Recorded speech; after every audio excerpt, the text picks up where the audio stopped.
In the records of boxing history, the limelight often shines brightest on a select few, immortalizing names like Muhammad Ali, Mike Tyson, and Sugar Ray Robinson. Yet, beneath the glaring spotlights, there exists a cadre of extraordinary fighters whose feats and talents have been unfairly eclipsed. These underrated pugilists displayed unparalleled skill, heart, and tenacity, carving their paths through a sport that at times overlooked their contributions. Delving into the stories of the top 10 most underrated boxers you've likely never heard of reveals hidden gems of the squared circle. Michael Spinks, often overshadowed by the more tumultuous career of his brother Leon Spinks, was a masterful technician in the ring. Born on July 13, 1956, in St. Louis, Missouri, Michael crafted a legacy defined by precision, intelligence, and an unorthodox fighting style that baffled opponents. Spinks turned professional after winning a gold medal in the middleweight division at the 1976 Montreal Olympics. He swiftly rose through the ranks, capturing the WBA light heavyweight title in 1981 by defeating Eddie Mustafa Muhammad.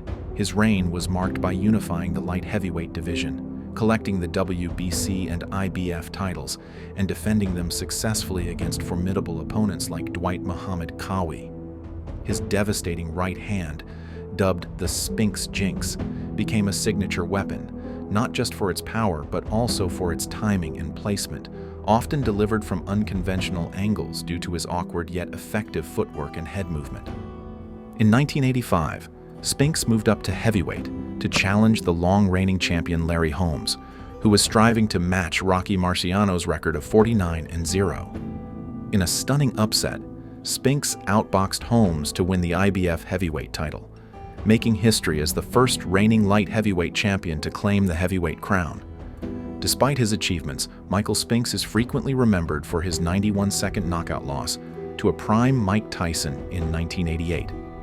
This defeat, although significant, unfairly overshadows a career that boasted a professional record of 31 wins with only that sole defeat. Otherwise, we'd remember Spinks as one of the greatest fighters of the decade with his trip hammer right, the Spinks Jinx.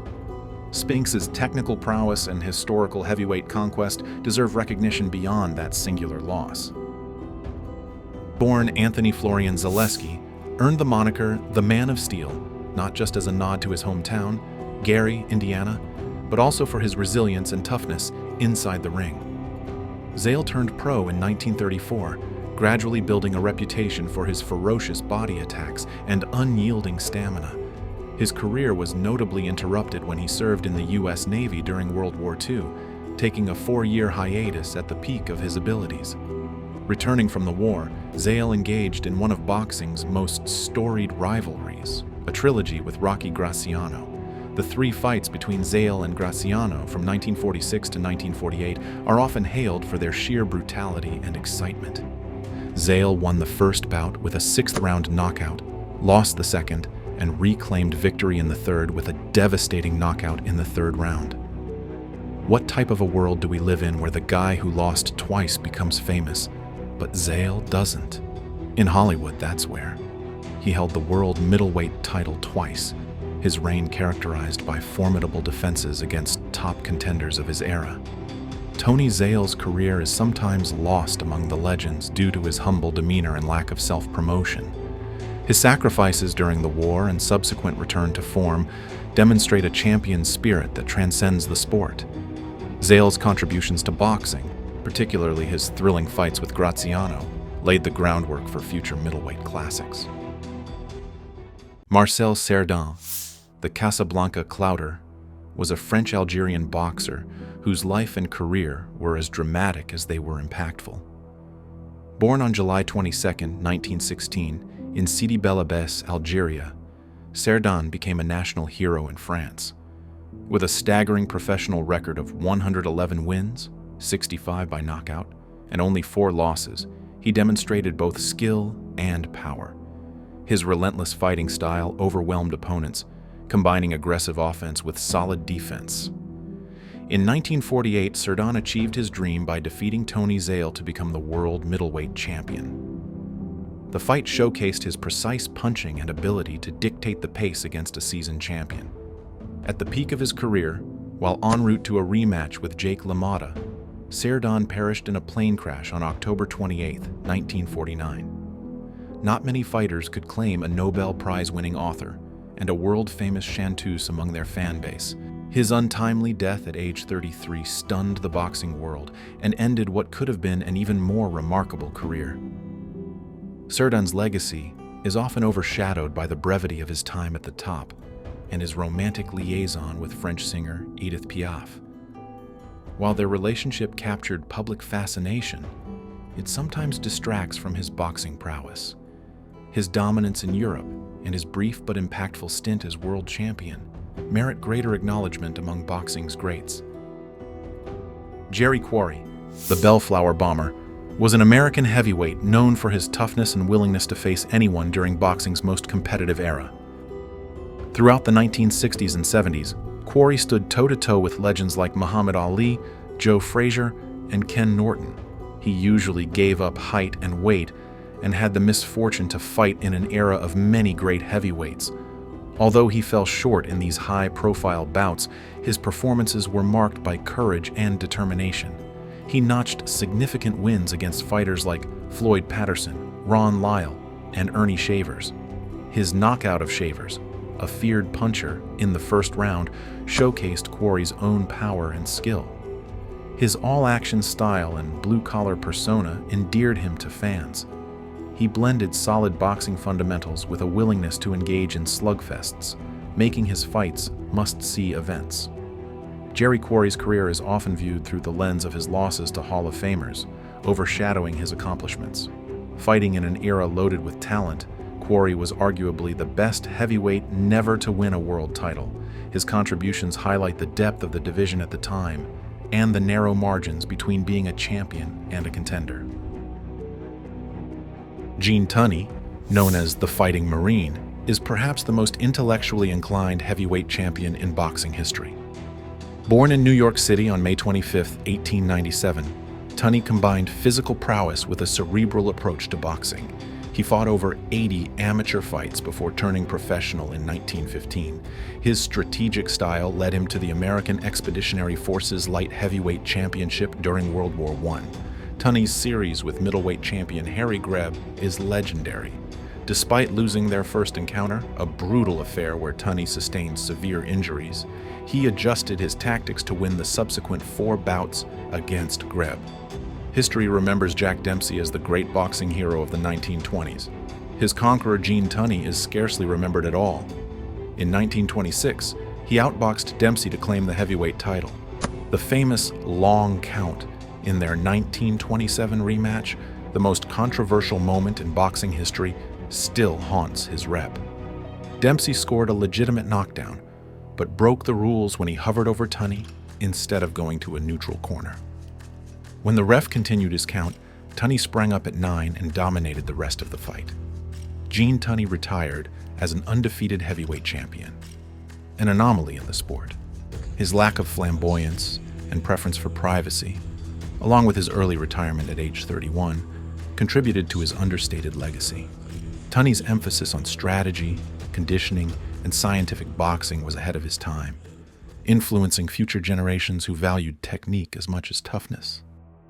Known as the Boilermaker, James Jackson Jeffries was a dominant heavyweight at the turn of the 20th century. Born on April 15, 1875, in Carroll, Ohio, Jeffries was renowned for his incredible durability and strength. He retired undefeated in 1905, after successfully defending the heavyweight title 7 times. His victories included wins over former champions like Bob Fitzsimmons and James J. Corbett, showcasing his ability to defeat both power punchers and skilled boxers. Standing 6 feet 1 inch tall and weighing around 220 pounds, a formidable size for the era, Jeffries was exceptionally athletic. He was known for his rigorous training methods, including long-distance runs and strength exercises, setting new standards for physical fitness in boxing. In 1910, Jeffries was coaxed out of retirement to face Jack Johnson in what was billed as the fight of the century.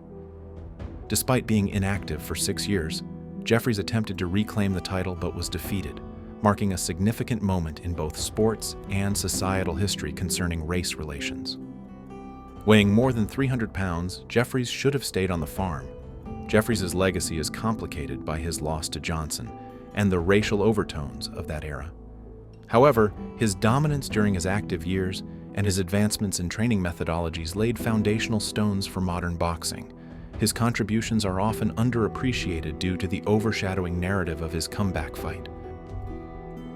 Floyd Patterson's story is one of perseverance and redemption. Born on January 4, 1935 in Waco, North Carolina, and raised in Brooklyn, New York, Patterson overcame a troubled youth to become an Olympic champion and a two-time world heavyweight champion.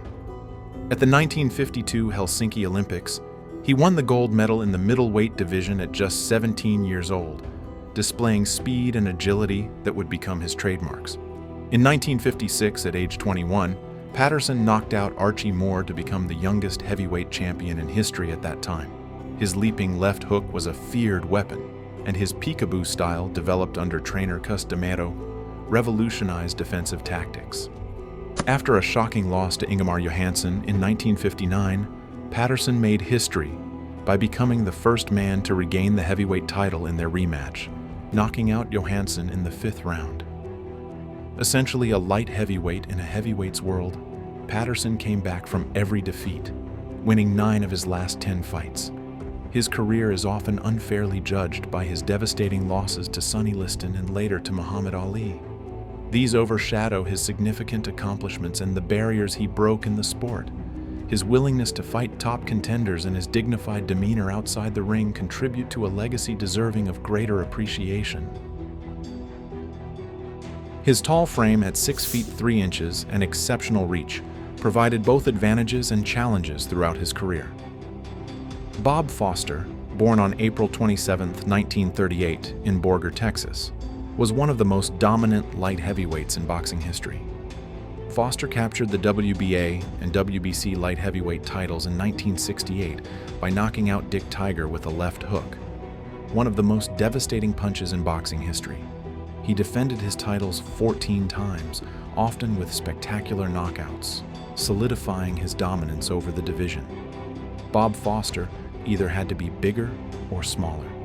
Seeking greater challenges and paydays, he put on a few more pounds moving up to heavyweight, but struggled against the size and power of natural heavyweights.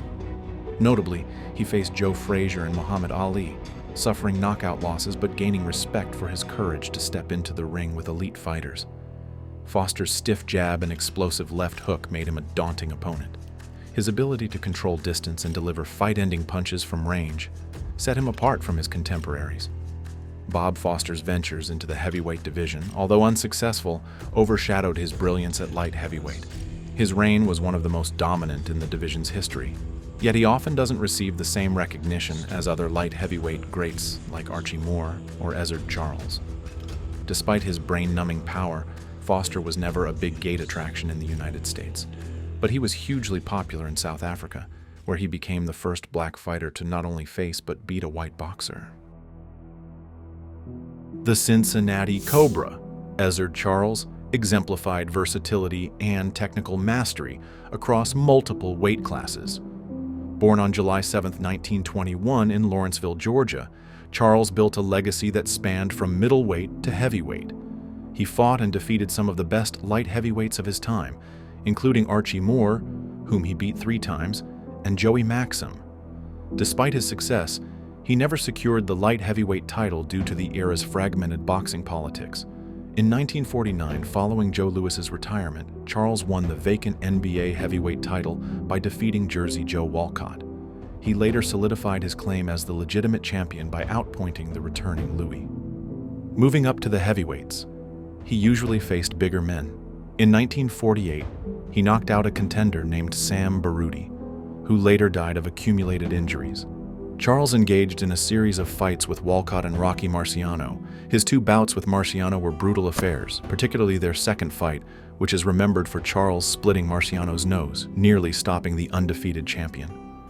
Known for his smooth boxing style, quick combinations, and defensive acumen, Charles was a tactician who could adapt to any opponent. His understated personality and lack of flashy bravado contributed to his underappreciated status. Additionally, his reign during the transitional period between Louis and Marciano means he is often sandwiched between more celebrated champions. Charles's skills and willingness to face all challengers across weight classes warrant recognition among the all-time greats. In his mid-30s, Charles was financially strapped and took what he could get. He lost 13 of his last 23, and then turned to clownish wrestling matches. In 1968, Charles was diagnosed with ALS, Lou Gehrig's disease. At a fundraiser, Rocky Marciano called Charles the bravest man I ever fought. Charlie Burley is perhaps the epitome of an underrated boxer, a fighter's fighter whose legend grows among those who study the sweet science. Born on September 6, 1917, in Bessemer, Pennsylvania, Burley was a central figure in the Murderers' Row, a group of African-American boxers who were systematically denied title shots due to racism and societal barriers. His professional record of 83 wins, 50 by knockout, 12 losses and 2 draws reflects his prowess in the ring.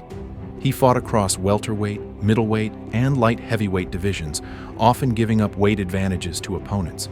Burley faced and defeated fellow Murderers' Row members like Holman Williams and Coco Kid. His 2 victories over Archie Moore, who later became a light heavyweight champion, are testament to his skill. Burley combined defensive genius with sharp counterpunching and power. He was known for his ability to make opponents miss by the slightest margins and capitalize with precise, hurtful counters. Legendary fighters like Sugar Ray Robinson and Jake LaMotta reportedly declined to fight Burley, recognizing the high risk with little financial reward. This lack of high-profile bouts limited his exposure to the broader public. Charlie Burley's lack of title opportunities wasn't due to a lack of ability, but rather the prejudiced landscape of boxing in his era. His exclusion from the championship scene was a significant injustice. Modern boxing historians and aficionados revere Burley for his technical mastery and the challenges he overcame. His story reflects the broader struggles faced by many boxers who were marginalized during that time. He was almost certainly the greatest fighter never to win a title. Charlie Burley may have been more than the most underrated fighter who ever lived. According to the great Archie Moore, whom Burley beat in a 1944 middleweight bout, and the great trainer Eddie Futch, Burley was pound for pound the greatest fighter ever. At his induction into the Ring Magazine Boxing Hall of Fame in 1983, Burt Randolph Sugar quipped, "They should record on his plaque all the guys who ducked him." Burley is thought to be at least one of the inspirations for the character Troy Maxson in August Wilson's 1985 play Fences. If you would like to watch more of such videos, here is our next suggestion for you. Also subscribe and stay tuned for next uploads.